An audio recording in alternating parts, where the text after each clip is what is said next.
Formula ఈ race KTR పై case రేపో మాపో ఏసీబీ నోటీసులు దర్యాప్తునకు గవర్నర్ అనుమతి చట్టపరంగా విచారించేందుకు మార్గం సుగమం ఇప్పటికే అరవింద్ కుమార్ ప్రశ్నించిన ఏసీబీ విదేశీ కంపెనీకి 55 కోట్లు ఇవ్వడంపై విచారణ అంటూ ఇక్కడ చూడండి కేటీఆర్ ని అరెస్ట్ చేయడానికి మొత్తం కూడా సిద్ధమైపోయిందిగా దగ్గరకు వచ్చేసింది కథ దగ్గర తీసుకొచ్చారు ఇంత ఇంత ఇంత ఏదో రకంగా కేటీఆర్ ని అరెస్ట్ చేయడానికి ప్రయత్నం చేస్తా ఉన్నారు. సో ఫార్ములా ఈ రేస్ గురించి గతంలో ప్రధానమంత్రి ఏమన్నాడు, రాహుల్ గాంధీ ఏమన్నాడు అని తనను వివరణించుకున్నాడు. అండ్ అది నాకు సంబంధించిన అంశం కాదు, ఆ డిపార్ట్మెంట్ చూసుకుంటది. సో ఎన్ని కోట్లు కేటాయించారు ఎంత అనేది కూడా అది లెక్కలన్నీ చెప్పిండు. అయితే ఇక్కడ వీళ్ళు చెప్పేది ఏంటంటే ఫార్ములా ఈ రేస్ కార్ కేసులో మాజీ మంత్రి కేటీఆర్ కు నోటీసులు జారీ చేయడానికి ఏసీబీ అధికారులు సిద్ధమవుతున్నట్టు తెలిసింది. సో ఈ వ్యవహారంలో 55 కోట్ల విదేశీ కంపెనీకి చెల్లించడంపై ప్రభుత్వం ఇప్పటికే ఏసీబీ విచారణకు ఆదేశించిన సంగతి తెలిసిందే.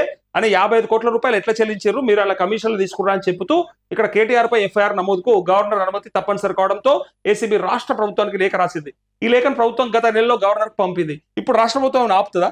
ఏసీబీ చెప్పగానే ఇంకా వెంటనే ఇంకేదైనా ఉంటే కేటీఆర్ లోపల దోసేదంటే ఇంకా ఏదంటే చేద్దామంటారు. అయితే అది గవర్నర్ వద్ద పెండింగ్ లో ఉంది. పలువురు మంత్రులు గవర్నర్ ఇంకా అనుమతి ఇవ్వడం లేదంటూ పలు సందర్భాల్లో వ్యాఖ్యానించారు. దీంతో న్యాయ నిపుణుల అభిప్రాయాలు తీసుకోవాలని చెప్పి అన్నారు. అయితే అతి త్వరలో కేటీఆర్ అరెస్ట్ అనే వార్తను కూడా ఖచ్చితంగా మనమే చదువుతాం, నేనే చదువుతా, మీరే వింటారు. ఆయన కూడా నన్ను అరెస్ట్ చేస్తే నాకేం బాధ లేదు, నాకు పోయేదేం లేదు, మంచిగా డైట్ చేస్తా, స్లిమ్ అయితా, స్మార్ట్గా అయితా, మళ్ళీ బయటకు వచ్చి పాదయాత్ర చేస్తా అని చెప్పుకున్నాడు. బయటకు వచ్చి మళ్ళీ నేను పాదయాత్ర చేస్తా, కథం మీ పని అయిపోయినట్టే అని చెప్పిండు.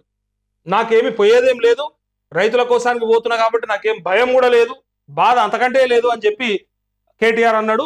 సో ఆయనది తీసుకున్న తర్వాత ఇగో మంత్రులు కూడా నిర్ణయం తీసుకోవట్లేదని కొంతమంది అన్నారు. ఎవరు ఆయన గవర్నర్ తీసుకుంటలేడు.